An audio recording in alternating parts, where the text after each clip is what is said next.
Good afternoon, everyone. Welcome to another edition of Awaken the World. Today we present Awaken Sunday Live. Selected readings from the Gnostic Gospel of Thomas, the words of Jesus Christ. Hello, everybody. Yeah, I see the... Oh, good morning, Cindy. Good morning, Jennifer. Nice to see you both here. And, I wanted to try something different this morning to see if there would be more participation. And, of course, last time I tried an event on Facebook, the same sort of thing happened. Kelly couldn't find it. I couldn't find it after. Finally, someone made a comment or something that we could see, but it was just the weirdest thing. So I think we're going to experiment a little more maybe, but not with events. I'd like to get into doing a more often meditation, just sort of like, flash meditations as an example, instead of flash mobs. So we have a lot to talk about today, and I forgot, I've brought back my Tibetan bowl because I do like the sound of it, and it's a nice way sort of just to begin things. So I'm going to go ahead and ring it again.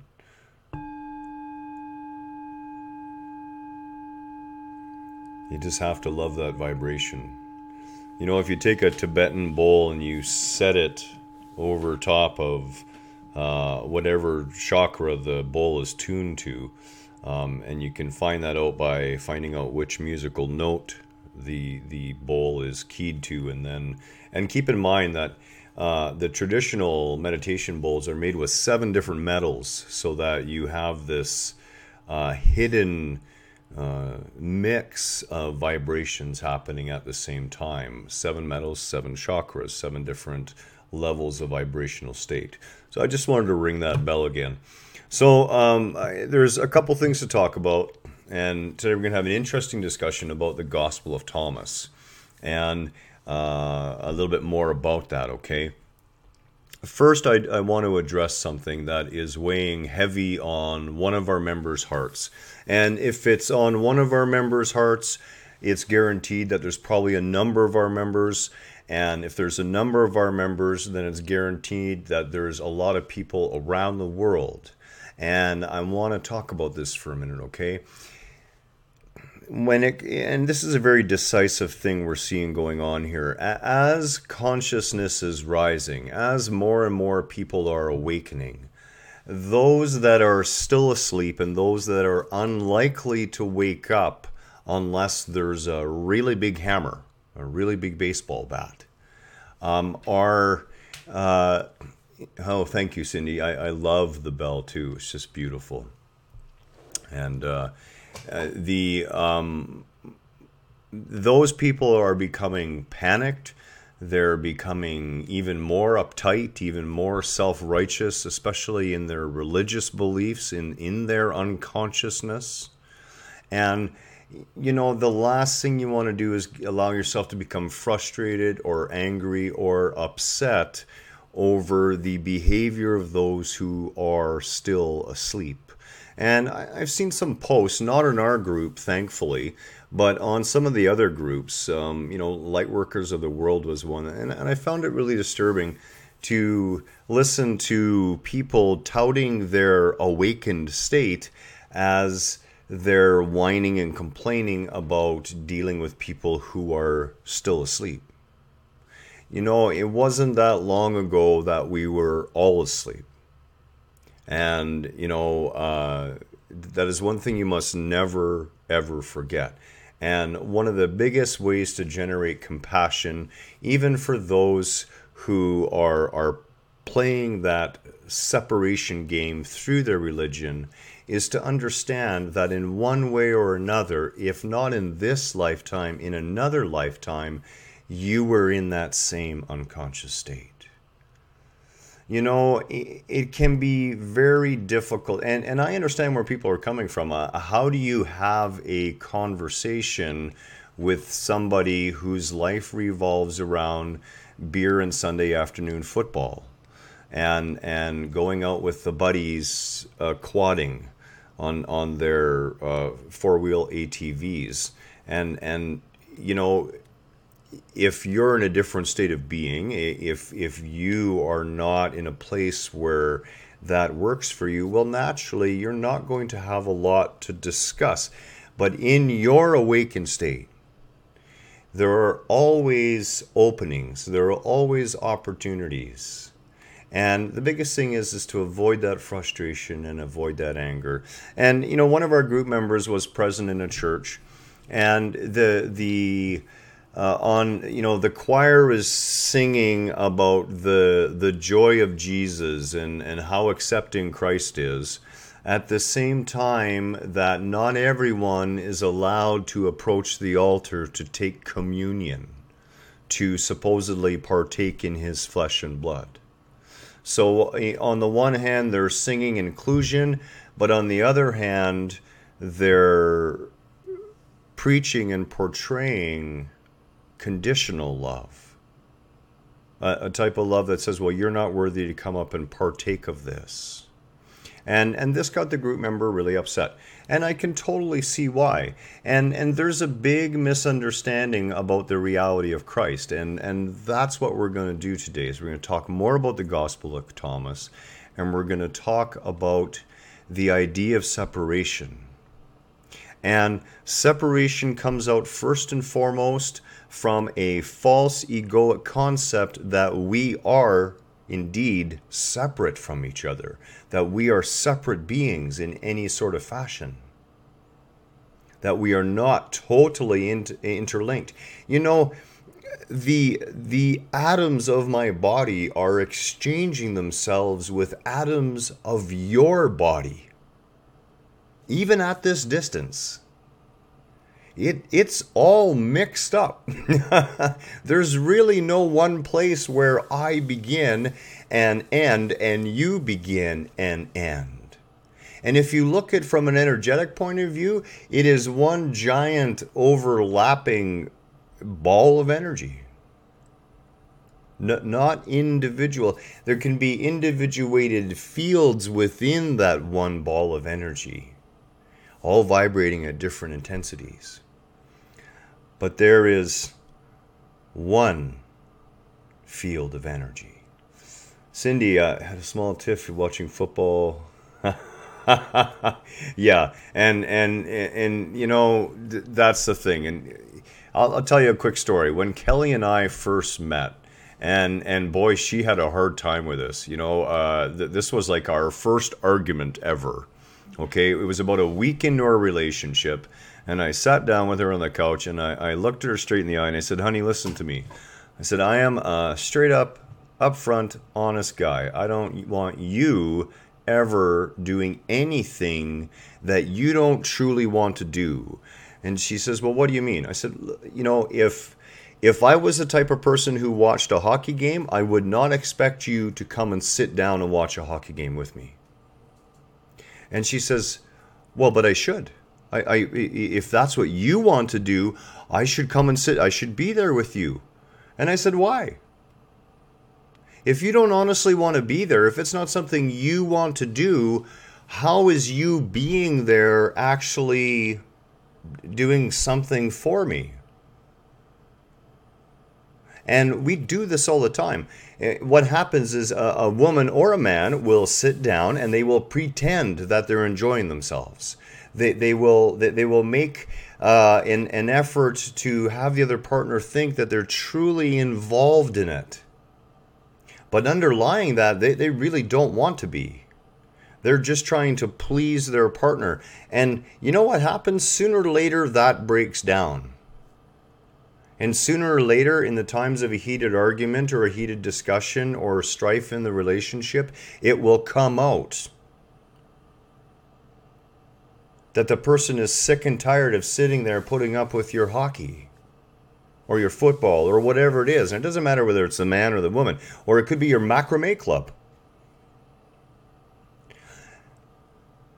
Kelly got really upset at me. She didn't know what to do with it. She thought it was somehow her job as my partner to sit through what she didn't like in order to somehow make me feel good. And I said, you got to be nuts. If you don't want to be doing what I want to do, what I appreciate the most is honesty. Honey, I don't want to do that. Okay, sweetie, do you have an issue if I do this for the next 2 hours? Not at all. You got something you're going to get up to, sweetie? Absolutely. Great, thank you. So much easier. We both do our own thing. We're still in the same space. We're still in the same house. We still pass each other in the hallway, come together for lunch, and we each are doing what we want and loving the openness of it without the need to try and convince Kelly that she should like the things I like all the time, or that I should like the things she likes all the time. And we lead most of our lives this way. And that is, another part of this whole sort of thing. There are so many people sitting in religions right now, sitting in Christian churches and all over the planet, who are saying there has to be something more, but they're afraid to ask because, of course, you're taught not to ask. You're taught never to question. To question is a lack of faith. Or worse yet, you're being tempted away by the devil. Really convenient. From a psychological point of view, you would look at that whole story and say, well, you've concocted one of these stories that continually goes around and around and around, and there's always an answer, and the answer always comes back to the same thing. And that is, as well, God said so in the Bible, so it has to be true. But it's that same underlying attitude that keeps us in any situation from speaking up, from being totally open and honest. Oh, Veronica's here. Good evening, Veronica. Wherever you're at, that it's evening. You sure it's not like a solar eclipse or something weird? And, another interesting little story, you can take a look at this one, but there's a solar observatory that was shut down mysteriously, an ongoing security concern. And on top of that, this was right after some very interesting pictures of an object that appeared to be moving across the surface of the sun. So I thought I would throw that out there just as something interesting to take a look at. So let's get on to the Gospel of Thomas, and we're going to leave this issue with the awakening and the unconsciousness behind us for now. The idea in Spain, that's right. Sorry, Veronica, I remember now. We were talking about Spain and fault lines last time. Yeah. And, it's late evening there, so good evening to you, and so happy to have you with us.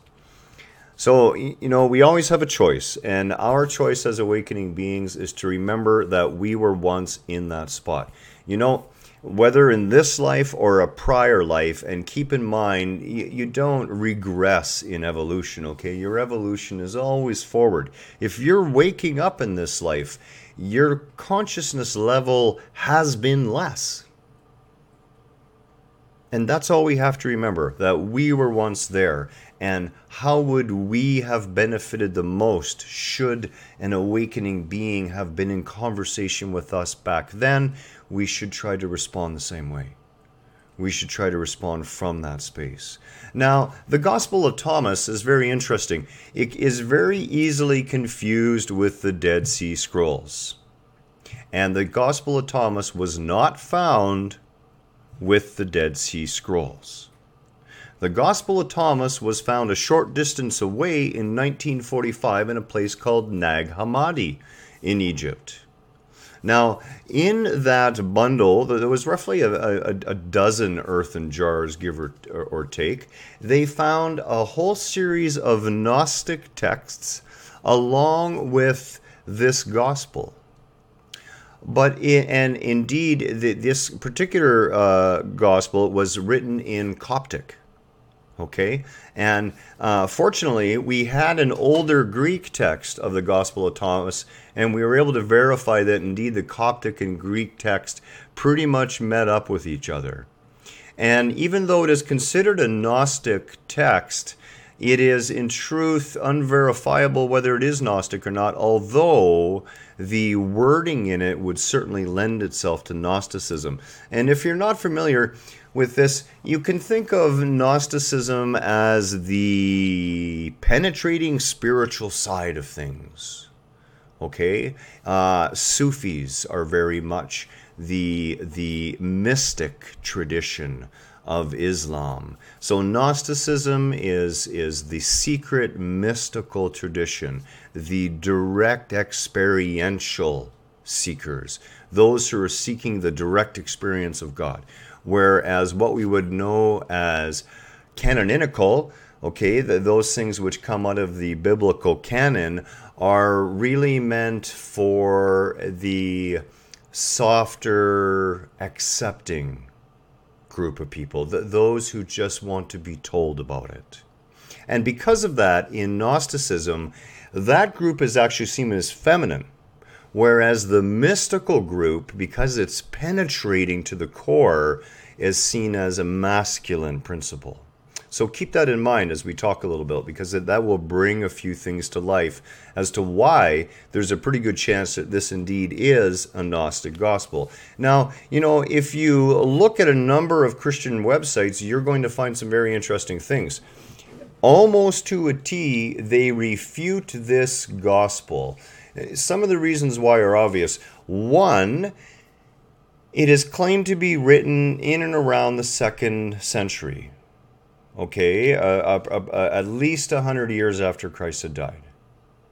Now, we cannot verify that it wasn't copied earlier than that, but the Christian circles would tend to believe that the canonical Gospels preceded that by some measure and therefore are somehow more reliable. And we're not even going to talk about the trends. We've done this, right? If you take a shopping list, a 20-item shopping list from back then, and handed it through generation, language changes, the whole bit, what are the honest chances you'd have the same shopping list today? The answer is not at all.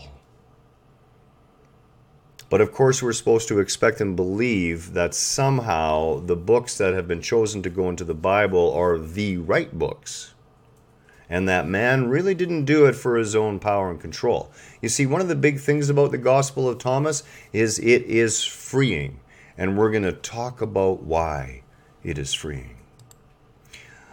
So the Gospel of Thomas begins with, these are the hidden words, in other words, secret, and that is our first hint that this may be a Gnostic gospel, that the living Jesus spoke. And Judas Thomas, wrote them down. Now, there's an interesting twist there. Didymus and Thomas both have the same meaning in Greek, and that is as twin.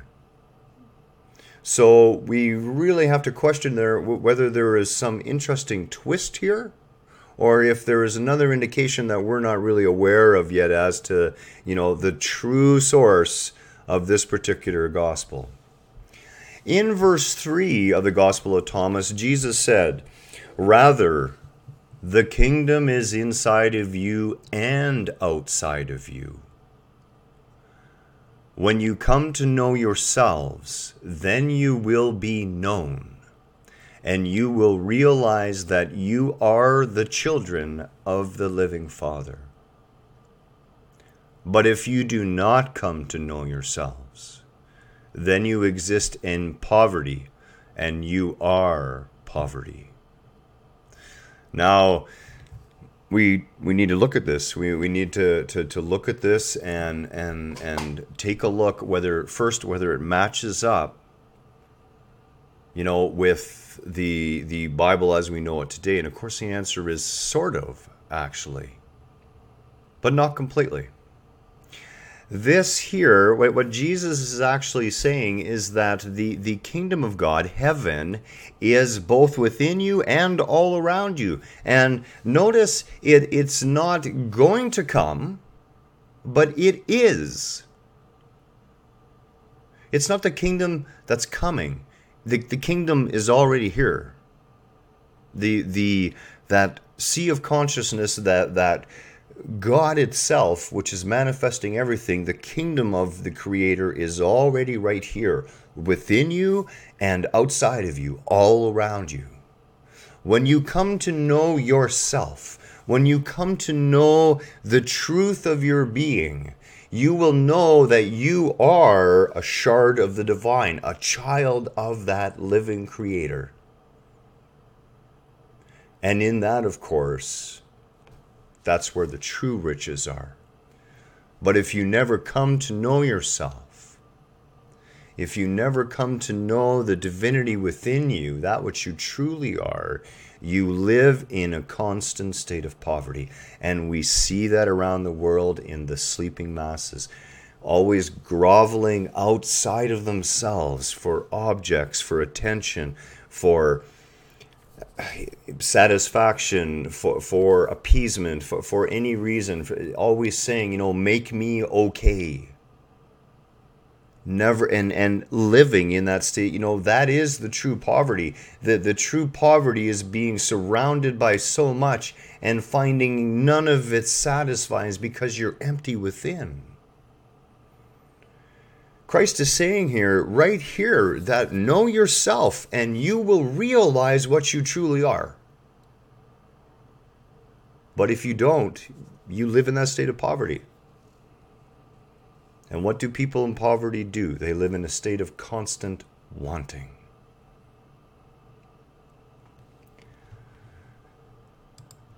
Verse 1 of the Gospel of Thomas. Jesus said, and he said, whoever finds the interpretation of these sayings will not experience death. Now, here's another big hint that this is actually a Gnostic gospel. Okay, the interpretation of these sayings, according to Christians, the Bible is to be taken quite literally. Some will argue that that only applies in most of it, and that there's some cases where it's clearly not, but that it is considered a literal text. In here, Christ is directly pointing to the need to interpret these sayings, to go deeper than the words, to look beyond the physical, beyond the norm, and take it in the context of a deeper spiritual reality. So here again, we clearly see an indication that this indeed may be a Gnostic text. In verse 5, Christ says, recognize what is in your sight, and that which is hidden from you will become plain to you. Now, we have to think about that deeply. On its surface, what it looks like is like, okay, well, that's a tree, and I'm not sure what's hidden about the tree. That's not it. Recognizing that what is in your sight is a manifestation of that creative consciousness, a manifestation of God, God consciousness, God everywhere. And then God, which is hidden from you, will become plain to you. No longer bound by the illusion, you will see past the illusion. You will see the beauty of the Creator inherent in everything. Go outside and look at a tree. Watch a flower grow. Look in amazement at the strawberries in the yard. The list is endless. Watch the sun rise and the sun set. When you recognize that every minute of every day you are actively seeing, hearing, experiencing the Creator, then it will become plain to you. It will become obvious. You'll begin to see God everywhere. For there is nothing hidden which will not become manifest. For there is nothing that is hidden. In other words, anything that can be, anything that could be, will become manifest. We have that ability. We have the ability to see through the illusion, to connect with the divinity that is speaking and showing us and touching us every moment of every day. And in that, God ceases to hide. You know, the game of hide and seek is over. Now a new game can begin. The game of collective creation. The game of conscious creation within the field of the divine, within the arms of the Creator.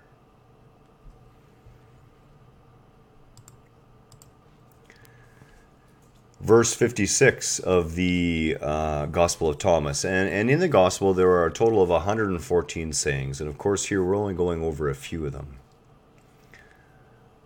Whoever has come to understand the world has found only a corpse. And whoever has found a corpse is superior to the world. Now, you know, Christ is not talking about going and digging up dead bodies.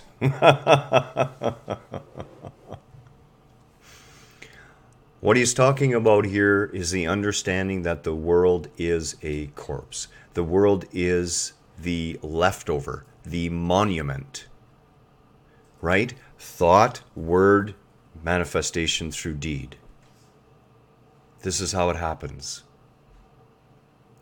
The world, when you understand what the world is, you understand that the world is the leftover. It is the remnant. It is the after effect of what is happening at a higher conscious level, a higher energetic level, the energetic level of pure consciousness, of God consciousness. That which we see manifest here is a corpse. As a matter of fact, even when you look in the mirror, you are seeing the corpse of your body from the past ways you've treated it. And if you start treating it different today, you will see that corpse change again. Now, you know, that could be a little hard for some people to take because we always, a corpse, we always associate like death and, a stinking, rotting, dead body. But really, as we've talked about many times before, what we put our attention on persists. It is us that reanimate the dead corpses of our past, that reanimate the corpses of the way we feel about ourselves because of the way we've been treated and the way we view the world because of the way we've been hurt through the world. We're the ones who reanimate those corpses. It really is almost like the night of the living dead.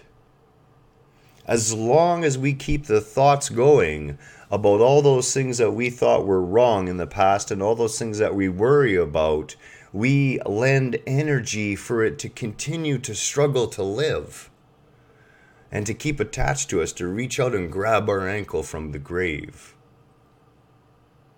Christ is saying here, when you come to understand the world, you will understand that it is just the corpse. It is the remnant. What you want to focus on, where you want your attention to be,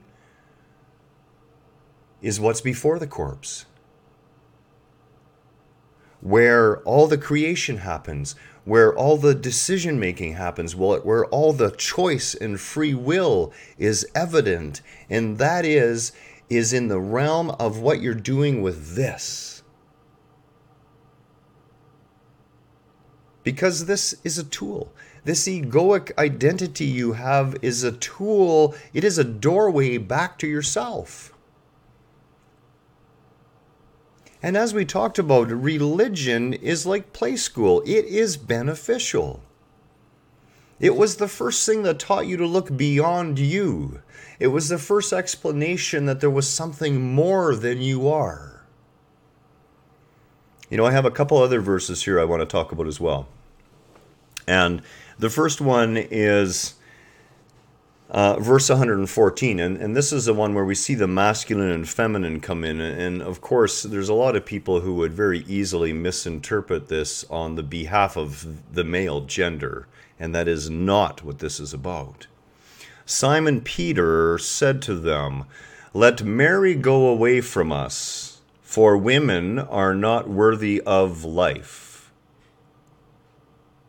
Now, pretty nasty statement if it's looked at in that way.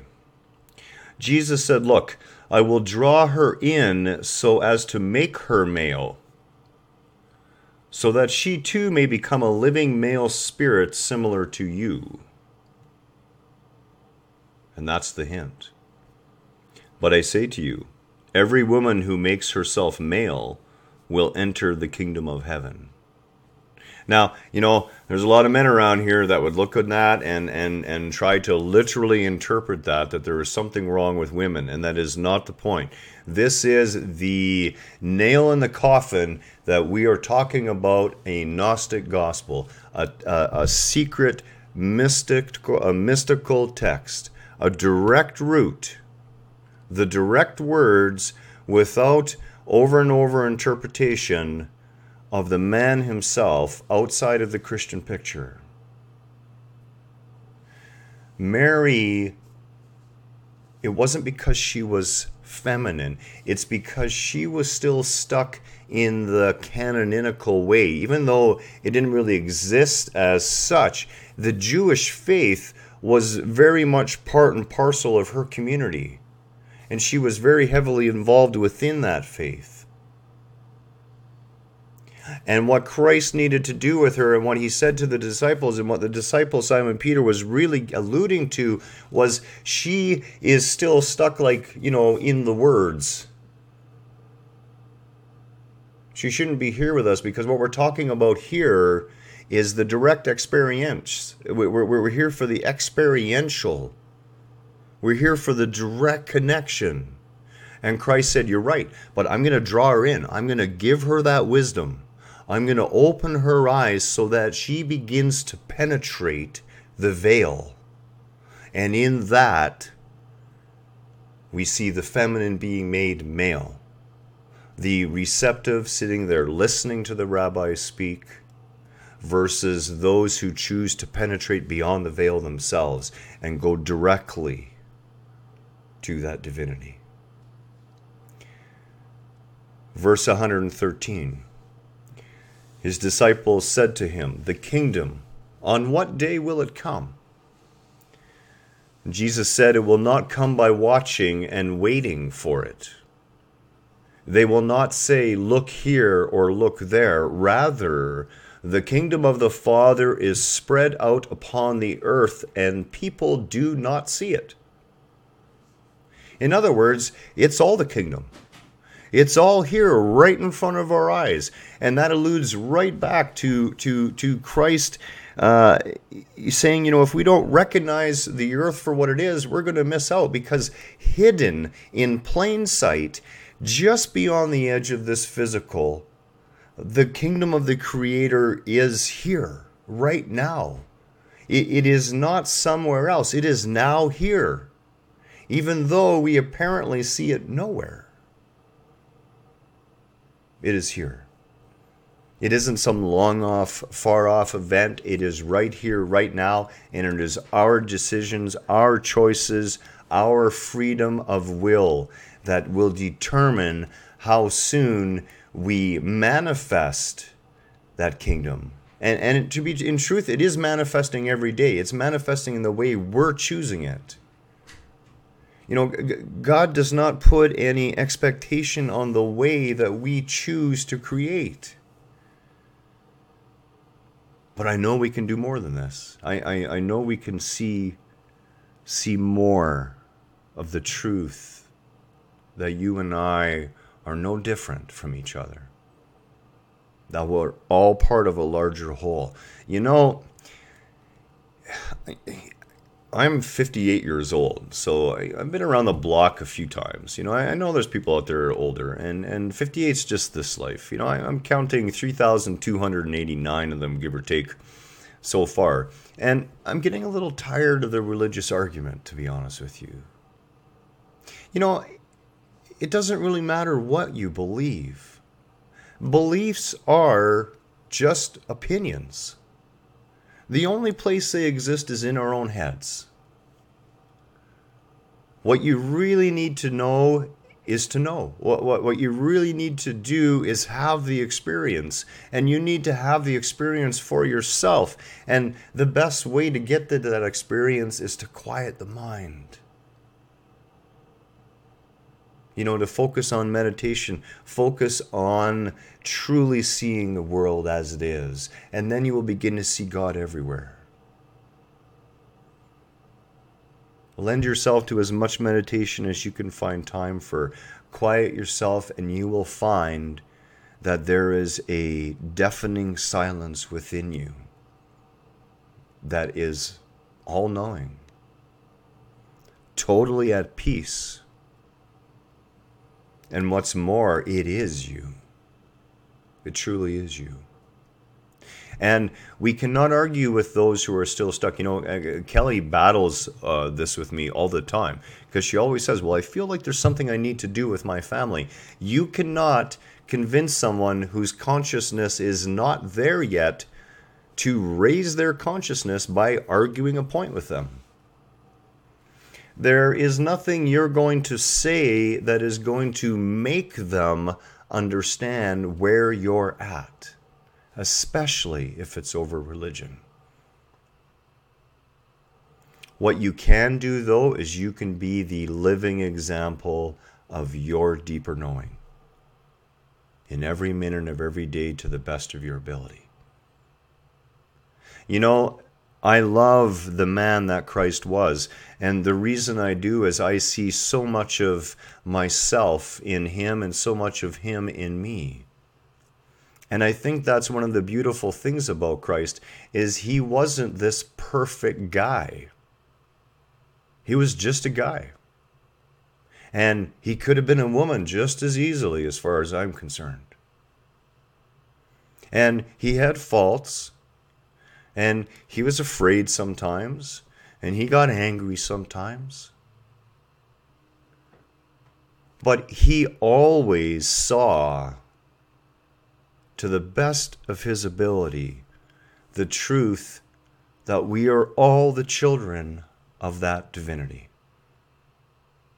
He tried to give us messages to let us know that we are capable of so much more than we would believe in.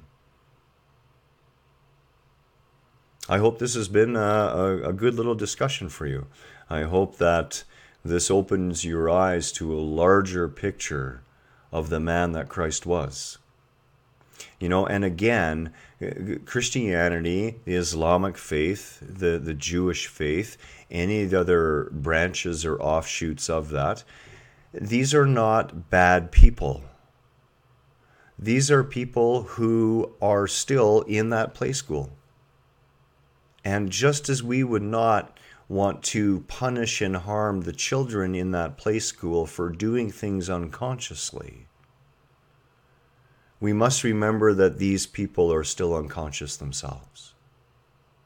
And that as we grew through the doorway of religion, they too one day will mature and move beyond the doorway of religion as well.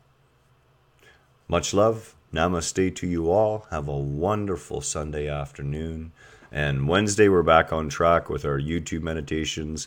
And keep your eyes open. We'll be doing some more Facebook Suddenly Live meditations and videos as things progress. Take care.